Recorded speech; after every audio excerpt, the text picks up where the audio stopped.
Great. Good morning, everyone. Good afternoon, everyone. And my name is Stefan Cantore. I'm one of the trustees of EPW, and previously I was involved in the board of Pastors Training International. I just want to say a big thank you to Adrian for his service to the ministry. Sterling work with many challenges, and we're very grateful for your commitment and service to the Lord in what you're doing with EPW, and much appreciated, and thank you for your work. My first slide, yes, it's called EPW Development. I think it should be EPW DV. It's about being dependent on God and God willing. And I think one of the things I've learned, many things I've learned through being involved in this ministry, is that you come along and you think, oh, I'm going to serve the Lord here. He really needs me. And actually, then you realize that he wants to teach me things through service, and particularly dependence on the Lord and dependence on prayer and coming before him, recognizing that what we're faced with is a need so huge, we couldn't possibly, as individuals, conceive of how we could accomplish anything, and yet God is at work. And as we pray, we see answers to prayer time and time again, and I think many of you here have been involved in praying for EPW. Thank you so much for that. I think that's at the heart of what we need, actually. What any of us need is to be dependent on the Lord. So it's fine me talking about strategy and plans, but it's the Lord's will and his work. And I just really want to emphasize that as I sort of open up some of the issues that we're looking at as we face the next five years plus. We'll see how we go. It's an emergent picture because the Lord seems to work in his own time, in his own way, not necessarily according to my own timetable or project plans. But we're grateful for the insights he gives us and is giving us. So I've been involved in sort of working to understand what we might be looking at for the future, and some of the activities I've been involved in and you've been supporting in different ways. Discussions with organisations and individuals. What you realise as soon as you get involved in this field is many organisations from many countries across the world have been involved in different aspects of this work. Some very similar to us in terms of their doctrinal position, others quite different, and yet with a heart for the Lord. And so having a sense of what others are doing, what their work has been, what lessons the Lord has taught them has been really helpful for me to do. We're reviewing what we're currently doing. It's more of a challenge than you might think, as Adrian's indicated, just keeping tabs on how many different things the Lord is doing and using EPW for. So having an understanding of that. And then there's been a survey of stakeholders. No review would be complete without getting everyone's perspective. And many of you, I think, have responded to a survey which we sent out. Thank you for the work you put into doing that. It was much appreciated. We had 151 responses, which was a bit overwhelming. You normally expect about 5 or 10. You know, when you send something out, you think, oh, how many are going to respond? But 151, 60 from Africa, 20 for Asia, 10 from the Americas, and 60 from the UK. And that's just a testament, isn't it, to EPW's reach and involvement. You're present here. Many of you have travelled some distance, but we're involved with people far and wide across the world. And we've also been getting feedback from pastors themselves who've been experiencing the training and interacting with EPW. And Dave will talk a bit more about that in his next session after lunch. So we asked them, what are EPW's strengths? Well, there's a focus on pastors, which is fantastic to hear. We've got the right focus here. A good doctrinal basis. People really appreciate the doctrinal basis upon which EPW is founded.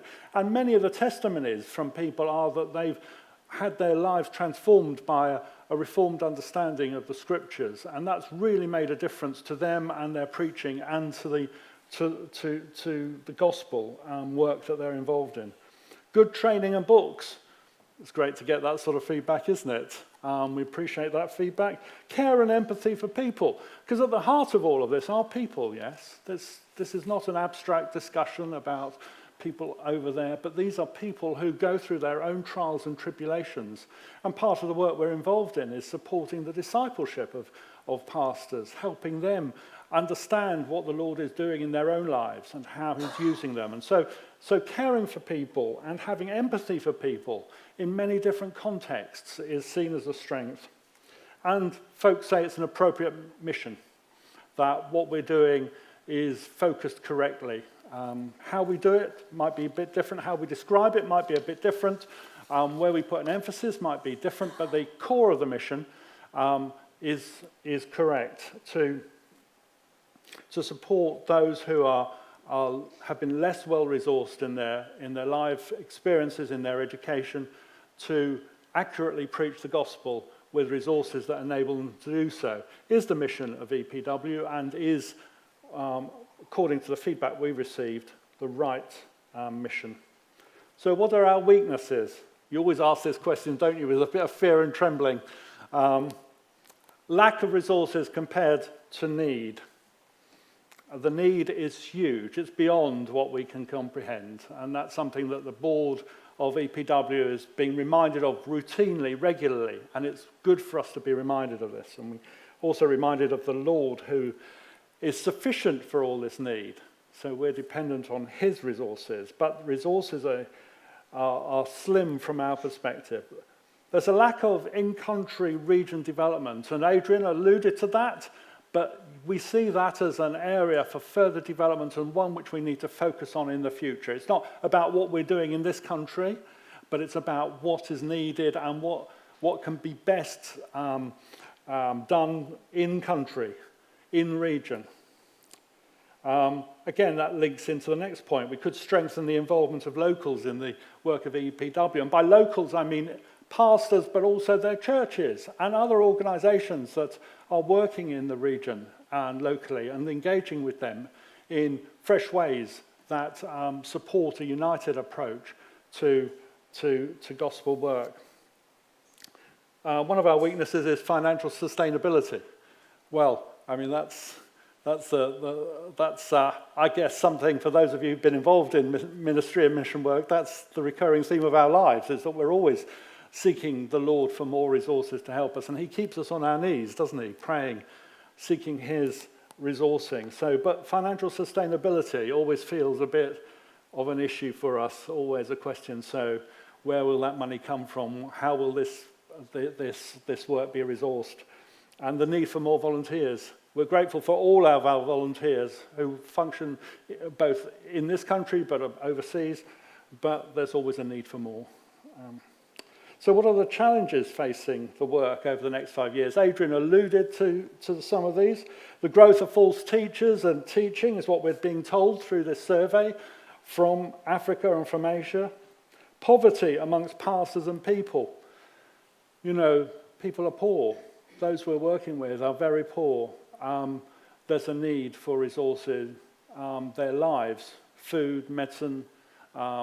So there's something for us to take a view on as well in terms of our support for them practically, not only in terms of teaching and training, but recognizing their life circumstances. The availability of materials and training compared with need, it's a recurring theme here, isn't it? Resources to expand the work, that's one of the challenges. And then pressure for people to conform with secular thinking. So there's a spiritual battle, isn't there? We can talk about the logistic battle, the resourcing battle, but there's a spiritual battle at the heart of this. And there's the devil's work is to distract people with secular thinking, with ideas which aren't centered around Christ. So there's a challenge for the work in the future. So what should we be doing? This brings me to my last slide, because after I finish in a few moments, we'll be inviting you to spend some time in prayer. You've had so many sort of inputs, I think, in this last 45 minutes or so. It's time to bring them to the Lord, isn't it? But let me just finish with this slide. What role should EPW play? Well, we should expand international and local partnerships, including churches.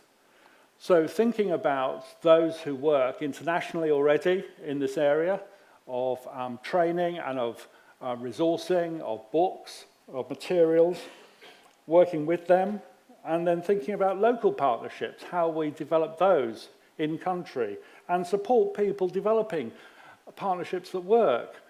Partnership is a funny word, isn't it? It's warm and cuddly as a word, but actually when it comes to it, it requires a lot of work, a lot of effort, and a lot of sustaining, and a lot of trust to be built up to make it a sustainable partnership. So we need to be developing our skills in doing that and helping others develop similar skills to build those partnerships in the work, whether that be internationally or whether it be locally. Focusing on local pastors offering more bespoke support. Again, Adrian alluded to this, but when we talk about the majority world, well, it's a bit of a funny phrase, isn't it? Because every place is different. People are different. Their language is different, their culture is different, their way of thinking about the gospel might be different. There's so many differences, and we need to think about what support is most appropriate in different contexts and listen to people as they tell us what support is needed. It's not about EPW saying, this is what we're going to do, but it's about listening and working in partnership with local people to establish what is the most appropriate support. And that's again, a fair amount of work to do, and a fair amount of humility to continue to develop amongst us, to listen and respond appropriately to different circumstances. Emphasize expository preaching. Expository preaching gets a great write-up, isn't that fantastic? And we need to continue with that focus and support that. Make more resources available in different formats. So that's something that sort of we're working on, the use of technology in different ways. The internet availability of the internet across the world is changing and developing. The resources and skills needed for that are changing. So we need to be thinking about how we respond to providing material in different formats. Developing local leaders and hubs. Again, that goes back to the theme of what can we do locally that will build EPW work rather than seeing it all being provided centrally, but how we develop those hubs and local leaders who can take forward the work. And ensure training is effective and integrated with resourcing. So we're still in the process of bringing CBW and PTI together. It's not a sudden overnight. We need to work through how the resourcing and the training all come together and how they become consistent and helpful for people. So we've got work to do on that, and that's part of what we're going to be doing over the next 5 or so years. So that just gives you a flavour. The board is due to consider its strategy in March. We'd value your prayers for that meeting as we seek the Lord for his guidance, that we understand from him what we need to prioritise. Often the cry from Adrian and the team is, well, what's the priority? And we say, oh, well, everything's the priority, you know. But we need to really think, what is the Lord guiding us to? How might we do this? What's the support we need in terms of prayer and other resources? So we've got a lot to consider. So the Board of Trustees, as I say, meeting mid-March, would really value your prayers as we consider these matters and seek to develop our plans under the Lord's guidance.